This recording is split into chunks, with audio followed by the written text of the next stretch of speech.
All right.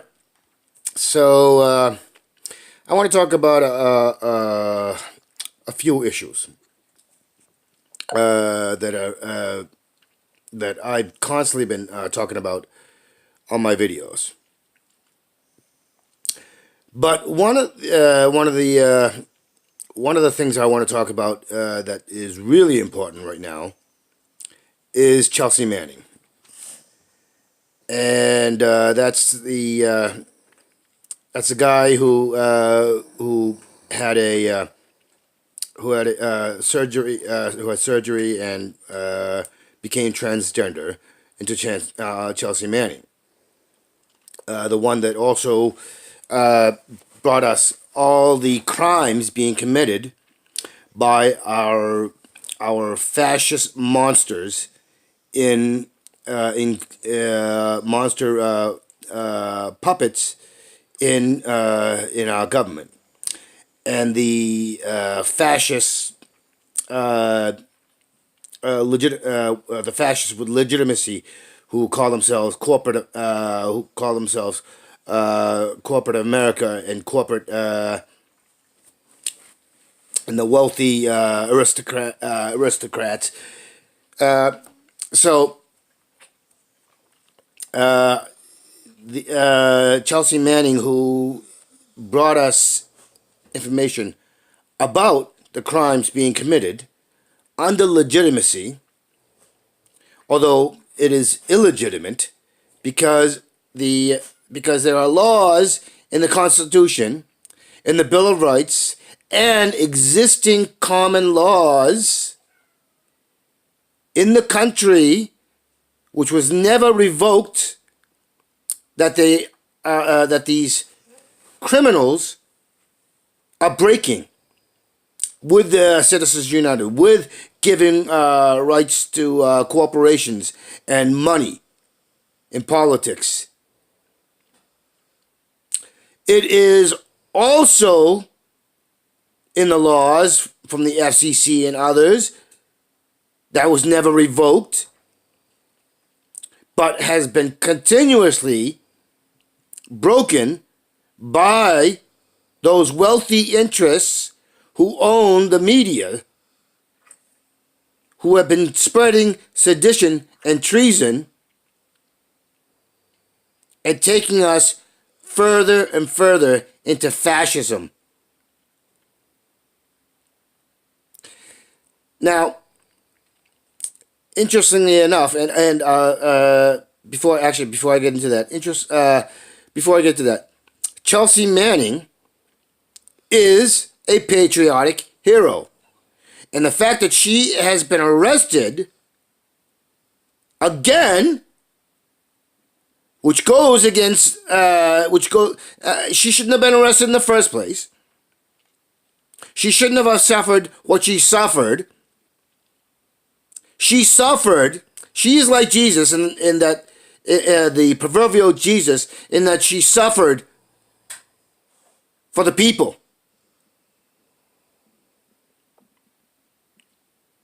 There is no more godlier example than what Chelsea Manning has done. There is no more godlier example than Eric Snowden. There is no more godlier example than Rachel Corrie, who died in Israel, mowed down by a bulldozer by an Israeli government, protesting and standing up for Palestinians. Other humans, forget the Palestinians, forget the word Palestinian, standing up for other humans.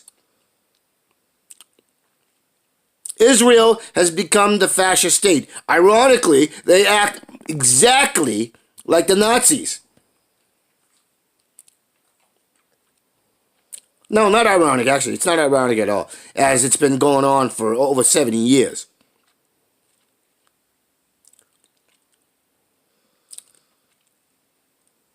Now, I've been saying over and over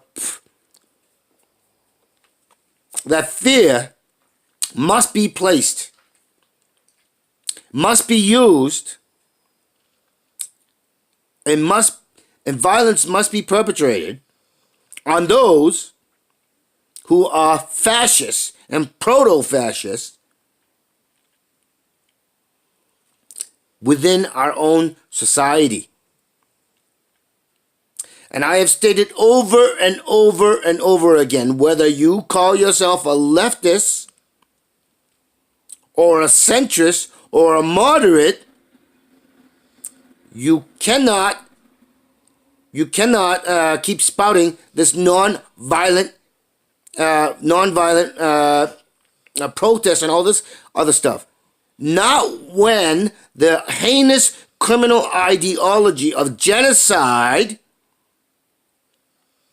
of putting us under a dictatorial regime using the very violence and fear and the hatred, the bigotry, and the hypocrisy to gain more control. Now, going back to when I was talking about interest. Interesting enough, one of the channels I follow, Bo of the Fifth Column, and I respect Bo greatly. He finally started coming out with a video stating what I've been stating, that you cannot be moderate if you allow the imprisonment of children, the sexual exploitation of children, the ideology of genocide and extermination. Never mind, he didn't even touch upon the criminal activity, which is for-profit healthcare, the criminal conspiracy of bleeding our economic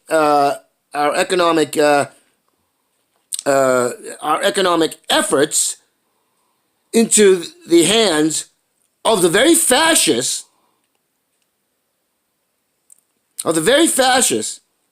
who continue to make us nothing more than commodities. All of us collectively, who continue to sow seditious dissension and treason and infecting the minds of the people and completely obscuring what is moral and what is principle, what is ethical. Where the inequality is that we, the rich and powerful, the politically connected, and the ones who spread the seditious treason through a corporate media owned by fascists, that somehow there are two levels. And the fact that we are not speaking out about it, the fact that we are not pulling these criminals out of their homes and lopping off their heads is mind-boggling. The fact that the system these fascists have been creating for the longest time has contributed to people killing themselves, literally, because they are so despondent, because everything, their hopes and dreams, have been crushed and destroyed, and they do not know how to what avenue to go. When those same hopes and dreams have been completely eviscerated, that people have to turn to drugs, which again, a corporate fascist helped to produce in the opioid epidemic. A corporate fascist through drugs, legal drugs, when the corporate fascists like Betsy DeVos has made it so that the most important thing, one of the most important things in our lives that would give us much of what we need and want for a better and brighter future is the education secretary, while she is once again bleeding our efforts, our economic efforts, away from us to feed her own fascist wealth and privilege, and helping others to bleed our physical, emotional, intellectual work to them. At the same time, keeping us more ignorant of our own self-enlightened interest and our own self-preservation, which caused to bring a monster like Trump into office. Now, understand something. I knew right off the bat that Trump was going to win, because I could see this writing on the wall. What so many people are missing is this metaphorical 1,000-foot warning lit up in neon lights stating how the corporate fascists, which includes the political, the media, and the corporate sector, is literally robbing us of life and liberty and justice and equality. It is killing us in every possible way, in every possible factor. It is robbing us of actual life and future. I'm glad to hear Bo talking as I have talked. I am glad that he is thinking clearly. I am glad that he has stopped alluding to this and come out and said,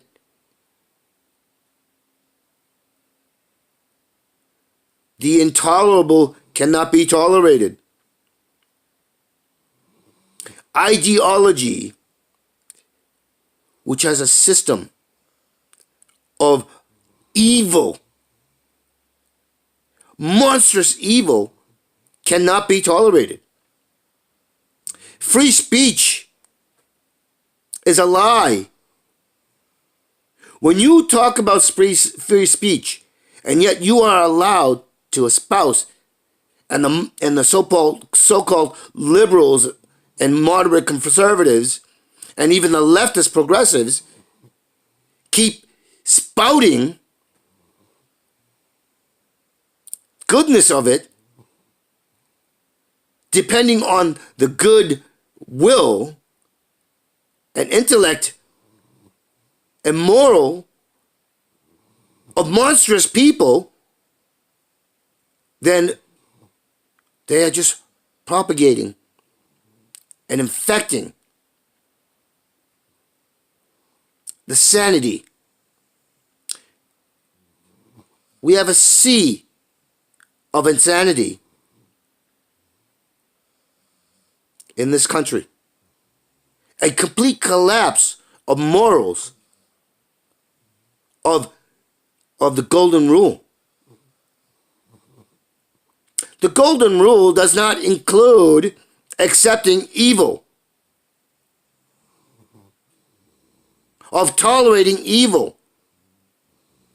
We're not talking about somebody stealing a piece of candy, or even robbing a few $100,000 from a bank.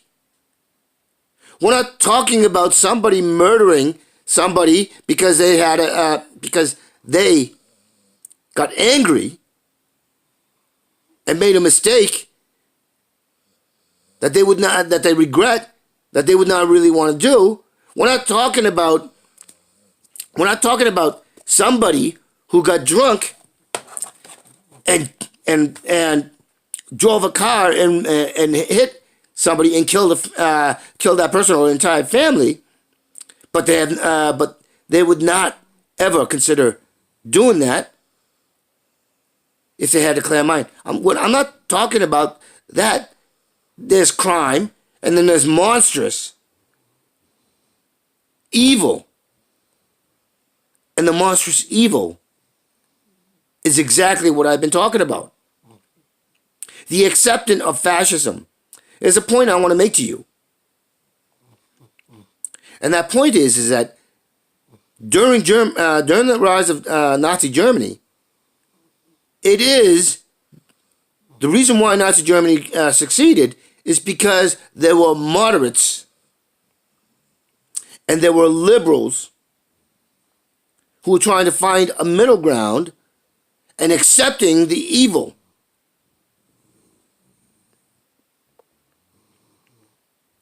Now you're going to say, "Oh, well, I don't accept it. I don't accept evil," but you do. You are accepting evil when you make when you use the argument of nonviolence, when you use the argument of free speech, when you use the argument of being pragmatic, or when you use the argument, "There's nothing I can do about it. I can only I can only do what I can." That is unacceptable. That is allowing the fascism, the monstrousness to continue, and you are accepting it by not doing something about it. And doing something about it is to get these monsters out. It is to put them away, make examples of them. It is to kill them and exterminate them off the face of the planet.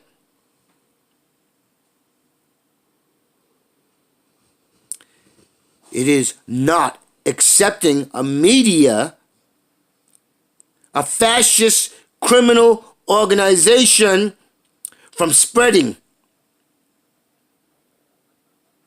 This is not. I'm not talking about. The progressive independent media who ignorantly keep spouting nonviolence and free speech. I'm talking about them using the same narratives of the fascists in ignorance. At least they are doing it in ignorance, in this false fantasy of hope, of reaching a middle ground. There is no reaching middle ground. Your religious texts state it implicitly. And I say yours because I do not follow. I do not give credence to religion. Because religion is a tool of the fascists, of the monstrous criminals. The true evil. Chris Hayes points out that the true criminals, which is what I've been saying all along, are those with legitimacy, are those who have appendage with titles such as House representatives, such as senators, such as presidents, such as governors, mayors, police chiefs, DAs, judges, and those who call themselves law enforcement or intelligence or the FDA or the FCC, all of those who have labels like fathers of father of a church, or a cardinal, or a bishop, or those who are in the Baptists, who've been sodomizing and molesting children, just like they do with the Catholics. And that's a monstrosity that you would follow your religion and provide the financial assistance for this religion to allow and continue. When it's over and over and over is proven that these are monsters. And giving the excuse, just because that doesn't represent. It does represent you. When you keep backing it, when you keep funding it, when you ignore these monstrous crimes, then you are in fact part of it. You are in fact feeding the monstrous beast, the evil that your own religious text says.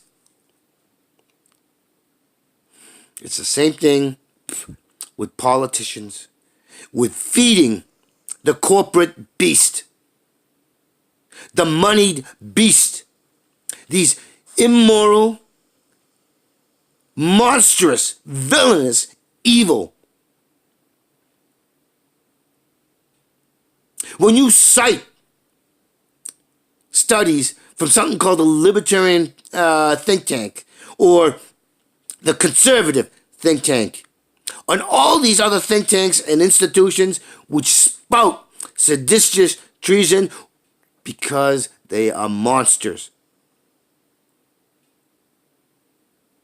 When you listen to them, the UN may say some very good things, but they also do monstrous actions. And when those people in the UN who should be speaking out against it and saying these people are monstrous, hideously monstrous beings of evil, then they are also culpable. For they are not speaking out against their own organization.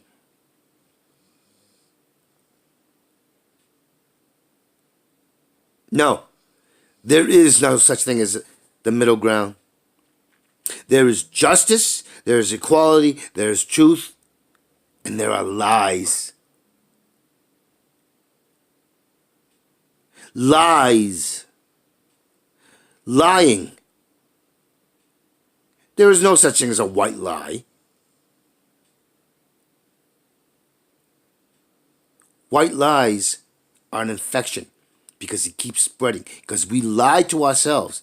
These little white lies we lie to ourselves, and they often evolve and become worse and worse. And we accept this degradation. One thing that Confucius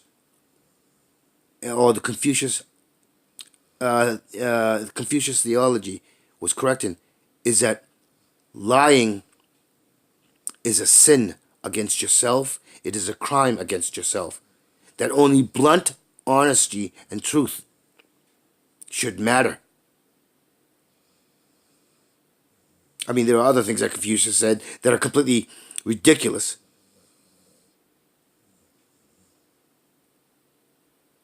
And just because there is a nugget of truth does not, in fact, validate the overall. It does not mean that we do not step up. If a rabid wolf comes to your doorstep and attacks you, you kill it. Whatever the rabid animal is, it comes to kill you, you kill it.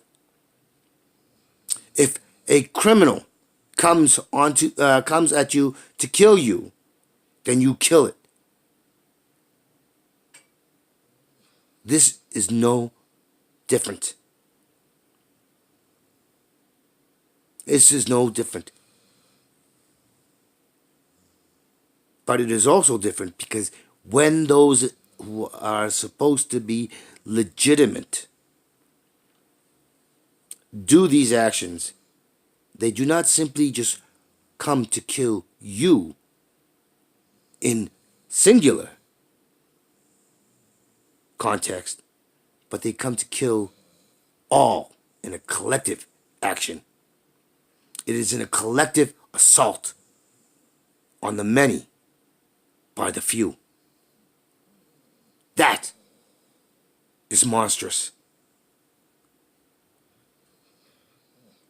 Thank you for your time.